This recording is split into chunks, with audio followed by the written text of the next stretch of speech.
செங்கல்பட்டு மாவட்டம் மதுராந்தகம் தாலுகா அச்சிரப்பாக்கம் ஒன்றியம் சிறுபேர்பாண்டி ஊராட்சியில் வசிக்கும் பொதுமக்கள் அரசு அதிகாரிகள் மீது நடவடிக்கை எடுக்க வேண்டும் மற்றும் 50 ஏக்கர் விவசாயிகள் விவசாயம் செய்ய வழிவகை செய்ய வேண்டும் உள்ளிட்ட கோரிக்கைகளை வலியுறுத்தி முதலமைச்சருக்கு வேண்டுகோள் விடுத்துள்ளனர்.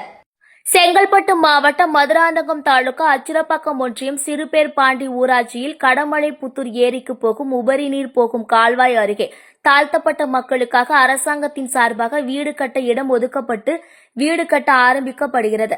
மழை பெய்தால் உபரி நீர் கால்வாய் வழியாக வரும் தண்ணீர் வீட்டின் உள்ளே வந்து நீரில் வீடு மூழ்கிவிடும். அவர்களுக்கு மாற்று இடம் தந்து மேலும் பின்புறம் உள்ள 50 ஏக்கர் இடத்திற்கு வழிவிட வேண்டும்.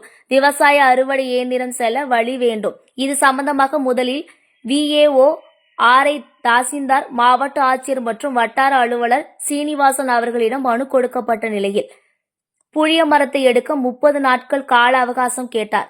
இதுவரை வழியில் உள்ள புளிய மரத்தை எடுக்கவில்லை. இது சம்பந்தமாக போன் செய்தால் போனை எடுப்பதில்லை. மீண்டும் நேரில் சந்திக்க மறுக்கிறார். மறுபடியும் மாவட்ட ஆட்சியருக்கு மனு கொடுத்தோம்.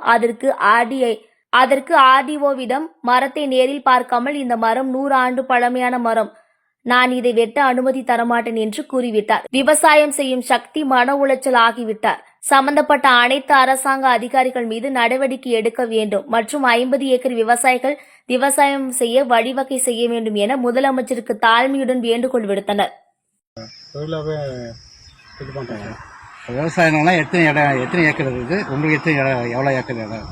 எனக்கு 2 ஏக்கர் இருக்குது சார். எனக்கு பின்னாடி ஒரு 50 ஏக்கருக்கு மேலே இருக்குது சார். இந்த 50 ஏக்கருக்கும் உங்கள் 2 இதுக்கும் பொதுவான வழி தான் சார். அந்த இடத்த என்ன பண்ணியிருக்காங்க?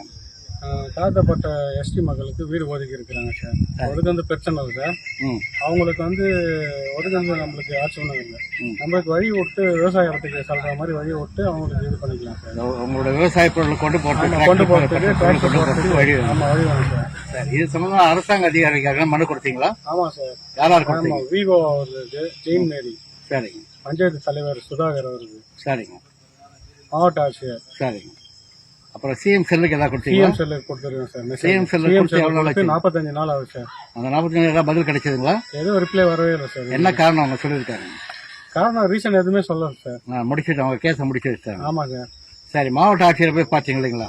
ஆமாம். அவர் என்ன சொன்னார் உங்களுக்கு? மாவட்ட ஆட்சியர் வந்து RTO போய் பார்க்கணும் சார். சரி, RTO போய் பார்த்தீங்களா? RTO போய் பார்த்தேன் சார். அவங்க என்ன மேடம், அவங்க வந்து 100 வருஷம் பழமையான புளிய மரத்தை எப்படி அகற்றணும் அது கேள்விக்குறியா இருக்குது. கேட்டுதான் இது பண்ண முடியும், டக்குன்னு அகற்ற முடியாது. நீங்க சொல்ல எங்களுக்கு விவசாய ஆதாரத்துக்கு வந்து வழி வேணும் அப்படின்னு கேட்டீங்களா அவங்கள்ட்ட? கேட்டுக்கிறேன் சார். அவங்க கேட்டு அவங்களுக்கு ஒரு மனு கொடுத்துருக்கேன் சார். கொடுத்து அது 35 நாள் ஆயிடுச்சு சார். இப்போ வீடு கட்ட ஆரம்பிச்சாங்க? ஆமா சார், வீடு கட்ட ஆரம்பிச்சாங்க. எத்தனை வீடு அங்க வருதுங்க? 5 வீடு வருது சார். அது அந்த இடம் வந்து ஏதோ நீர் புறம்போக்குன்னு சொல்றாங்க, என்ன விஷயம்? ஆமா சார், ஊர்ல இருந்து உபரி நீர் வெளியே போற. எந்த ஊர்ல இருந்து எந்த ஒரு உபரி நீர் போகுது? சிறுபேர்பாண்டியில இருந்து கடமலைபுத்தூர் போற வழி சார். வாய்க்கால் சார். அந்த வாய்க்கால ஒட்டி வீடு கட்டுறாங்க? ஆமா சார். 5 வீடு கட்டுறாங்க. 5 வீடு கட்டுறாங்க சார். இப்ப தற்காலிகமா மழை பெஞ்சது சார். ஒரு 1 hour பெஞ்ச மழையில ஃபுல்லா தண்ணி நிரம்பிட்டு இருக்கு சார். அப்போ தொடர்ந்து ஒரு 2 நாள் 3 நாள் மழை பெஞ்சா என்ன சார் ஆகும்? வாழ்வாதாரம் என்ன சார்? அவங்க தண்ணியில இருக்கிறாங்கன்னு தான் இங்க வந்தாங்க சார். திருப்பி தண்ணியிலே கொடுத்தா என்ன சார்? அப்ப அவங்க வந்து ஊராட்சி மன்ற தலைவர் சார். உங்க குடும்பத்தோட நிக்கிறீங்க? ஆமா சார். விவசாயம் தான் சார் நம்மளுக்கு இதுவே சார். இது சம்பந்தமா BDO நீங்க போய் பாத்தீங்களா? ஆமா சார், பார்த்தேன் சார். எந்த ஸ்கீம் BDO பாத்தீங்களா? BDO பாத்தீங்களா? BDO sir. Scheme BDO. அவர் என்ன உறுதி கொடுத்தாரு? அவர் என்ன சொன்னாருன்னா புளிய மரத்தை அகற்றி தந்துட்டு வேலையை நடத்துறேன்னு சொன்னார். காலகட்டம் ஏதாவது சொன்னாருங்களா? ஒரு காலகட்டம் ஒரு 30 நாள்ல பண்ணி தந்துட்டு தான் அதுக்கப்புறம் அந்த வேலையை கூட ஸ்டார்ட் பண்ணுவோம், அது வரையிலும் வேலை நடக்காது அப்படின்னாரு சார். சரி. ஆனா அது பண்ணல சார். அதுக்கப்புறம் வேலை நடந்துன்னு தான் இருக்குது, அதோட ஆக்ஷன் எதுவுமே இல்லை. இப்ப என்ன மாதிரி எதிர்பார்க்கறீங்க? உங்களுக்கு புளிய மரம் எடுக்கணும். ஆமா சார். அதுக்கு அடுத்தது இந்த வந்து வீடு கட்டுறதுலாம் நீ பாட்டல அவங்களோட அவகாலத்தை நான் வந்து கெடுக்க விரும்பல. ஆமா, கெடுக்க விரும்புகிறேன் சார். சரி, வீடு கட்டுறது எங்களுக்கு ஆட்சேபனை இல்லை சார். எங்களை பொறுத்தவரை 50 ஏக்கர் இடம் அந்த பின்பக்கம் இருக்கு சார். அவங்களுக்கு எனக்கு ஒன்றும் இல்லை சார். போறதுக்கு ஒரு வீட்டினோட மதிப்பு 5,25,000 சார்.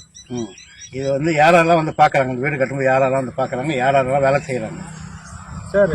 பாக்குறாங்களோ இல்லையா சார், இந்த வீடு கொடுத்தாங்கன்னா அவங்க அந்த நபர் வந்து வீட்டில் இருக்கணும், அத்தனை பேரை வேலை செய்யணுமா சார். குழந்தையா இருந்தாலும் சரி, சின்ன வயசா இருந்தாலும் சரி, 18 வயசு 20 வயசு மேலே இருந்தாலும் சரி, எல்லாரும் வேலை செஞ்சாதான் வீடுன்றாங்க சார். அது என்ன சார் எந்த இதுல நியாயம் சார்? வெளியாட்கள் யாரும் வேலை செய்யல. வெளியாட்கள்லாம் வேலை செய்யல சார். கொத்தனார் மட்டும் தான் வெளியாட்கள் சார். சித்தால இருந்து கல் தர வரையும் அவங்க தான் சார். ஓ, அங்க குடியிருக்க போற ஆளுங்களே வந்து வேலை செய்யறாங்க. அப்படியே இருந்தா வீடு இல்லைன்னா இல்லைன்னு மிரட்டுறாங்க சார். இதை சொல்றது யாருங்க? இது மிரட்டுறது யாருங்க? மிரட்டுறது வந்து வீடியோ தான் sir. Scheme video. Scheme video சொல்றாங்க சார். அவங்கள வச்சு வேலை வாங்குங்க, பண்டு அவ்வளவுதான் இருக்குது. இப்ப அந்த 5 வீட்டுக்கும் 5 குடும்பத்துக்கு சேர்ந்தவங்க தான் வேலை செய்யறாங்க. ஆமா சார். வெளியாட்கள் யாரும் வெளியாட்கள்லாம் இல்ல சார். அவங்க தான் வேலை செய்யணும் கம்பல்சரி. அவங்கள மிரட்டி வச்சிருக்காங்க. இது வந்து கொத்தடிமை மாதிரி வச்சிருக்காங்க சார்.